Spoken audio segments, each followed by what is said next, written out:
Hello students. In last class we discussed Holder's inequality for scalar sequences and now we are going to prove the Holder's inequality for p integrable functions. And here we are choosing p such that p lies between 1 and infinity and q be such that 1 by p plus 1 by q is equal to 1, and for all functions f comma g on an interval closed interval a b such that the integrals a to b modulus of f of t raised to p dt, integral a to b modulus of g of t raised to q dt, and integral a to b modulus of f of t into g of t exist as Riemann integrals, then we have integral a to b modulus of f of t into g of t dt is less than or equal to integral a to b modulus of f of t raised to p dt whole raised to 1 by p into integral a to b modulus of g of t raised to q dt whole raised to 1 by q. Here integral a to b modulus of f of t raised to p dt means f of t is an p integrable function. Similarly, integral a to b modulus of g of t raised to q dt means g of t is an q integrable functions. Now, if the Riemann integral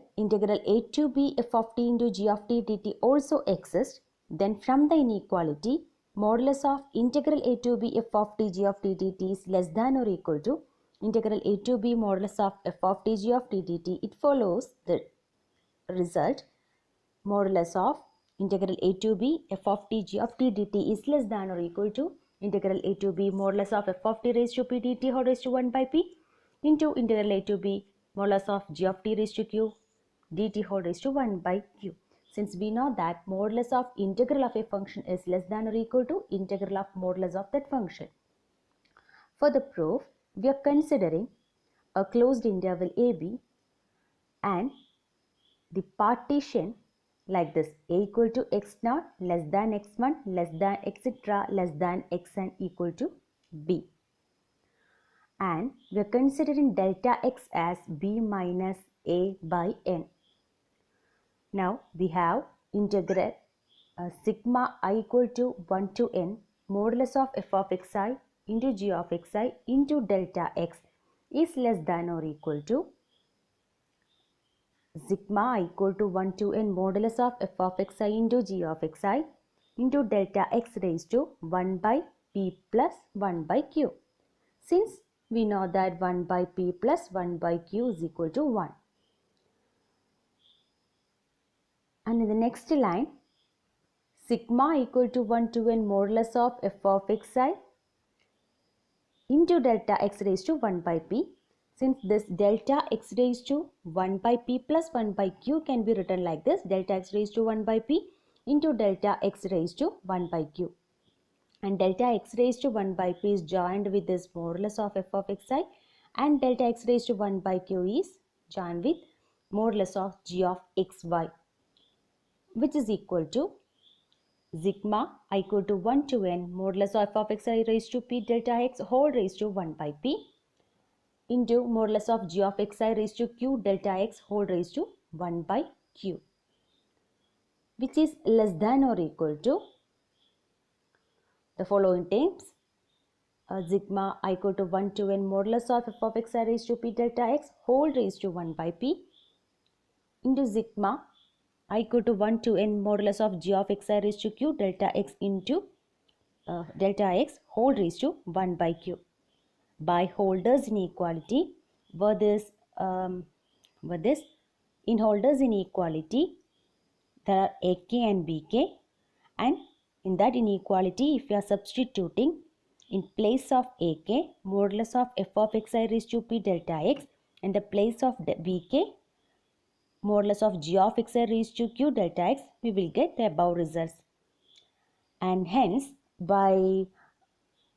extending n tends to infinity, we can conclude the proof, that is integral of modulus of f of x into g of x is less than or equal to that required property. Since We know that if you are considering a curve like in this figure, and the integral a to b f of x dx simply means the area under the curve, and we are denoting the partitions x0, x1, x2, etc. here, and we are constructing small rectangles, small rectangles under the curve. And if this delta x becomes smaller, then the sum of the area of these rectangles is nothing but the integral a to b f of x dx. Now let us discuss about Minkowski's inequality.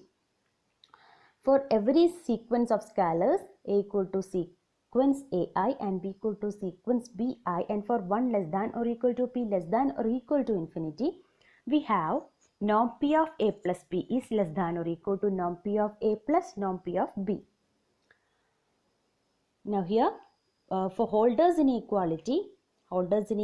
may not hold for p equal to 1 or p equal to infinity, but this Minkowski inequality is true for every p, that is p equal to 1 it is true, p equal to infinity is true, and in between 1 and infinity it is also true. So the proof is divided into three steps. The first one, let p equal to 1, then norm of a plus b is less than or equal to norm a plus norm b by the definition of norm, hence the result is true for p equal to 1. And now consider p equal to infinity. Again, by the triangular inequality, we know that modulus of ai plus bi is less than or equal to modulus of ai plus modulus of bi. Taking the supremum on both sides, we have supremum of modulus of ai plus bi is less than or equal to supremum of modulus of ai plus supremum of modulus of bi. And supremum of modulus of ai plus bi over I is norm infinity of a plus b. So, it is clear that norm infinity of a plus b is less than or equal to norm infinity of a plus norm infinity of b. And the result is true for p equal to infinity. Now, we are going to prove that the Minkowski's inequality is true for values of p such that one strictly less than p less than infinity.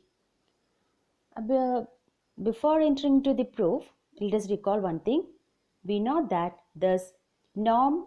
p of a is equal to sigma k equal to 1 to infinity modulus of a k raised to p whole raised to 1 by p. That is norm p of a raised to p is equal to sigma over k modulus of a k raised to p. Now listen here. Norm p of a plus b raised to p is equal to sigma over k modulus of ak plus bk raised to p. And this modulus of ak plus bk raised to p can be splitted like this. Modulus of ak plus bk raised to p minus 1 into modulus of ak plus bk. Again, by triangular inequality, we know that modulus of ak plus bk is less than or equal to modulus of ak plus modulus of bk. Therefore, this is less than or equal to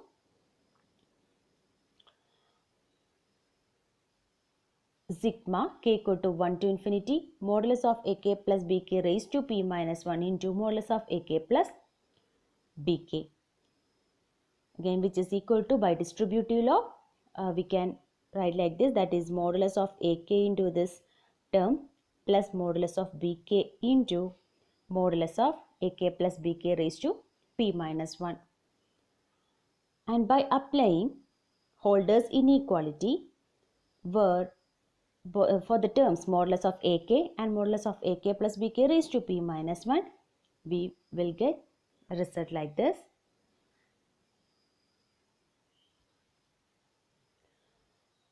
And in the second step, we are taking sigma over k modulus of ak plus bk raised to p whole raised to 1 by q taken outside, since it is common for both the term. And for the next line, as we know, sigma over k modulus of ak raised to p whole raised to 1 by p is norm p of a. and sigma over k modulus of bk raised to p whole raised to 1 by p is norm p of b. Hence, we will get a result like this.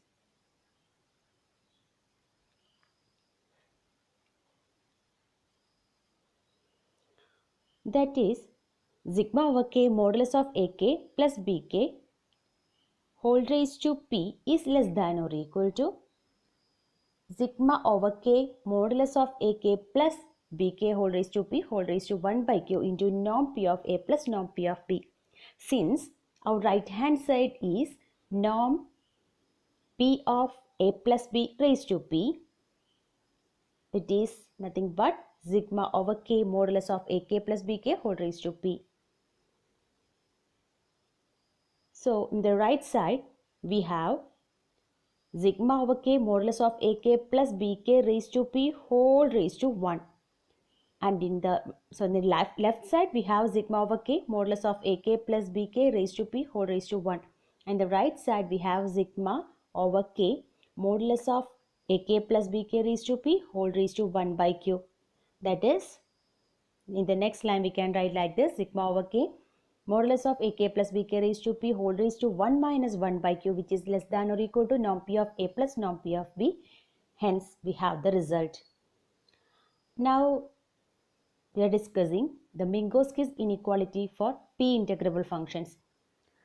That is, for all 1 less than p less than infinity, and for all functions f comma g on an interval closed interval ab, for which the integrals integral a to b modulus of f of x raised to p dx and integral a to b modulus of g of x raised to p dx exist, which means f and g are p integrable functions. The integral a to b modulus of f of x plus g of x raised to p dx exists too. That is, if f and g are p integrable functions, then f plus g also will be a p integrable function. And this is the Minkowski inequality for the p integrable functions. That is, integral a to b modulus of f of x plus g of x raised to p dx whole raised to 1 by p less than or equal to integral a to b modulus of f of x raised to p dx whole raised to 1 by p plus integral a to b modulus of g of x raised to p dx whole raised to 1 by p. For the proof, again we are considering a closed interval ab and a partition equal to x naught less than x1 less than etc less than xn equal to b, and delta x as b minus a by n. And for as we proved this Minkowski inequality for the series, here sigma I equal to, that is scalar sequences, here sigma equal to 1 to n modulus of f of xi plus g of xi raised to p delta x whole raised to 1 by p is less than or equal to such terms by using Minkowski inequality for scalar sequences. Hence, by tending as n tends to infinity, we will get the required result.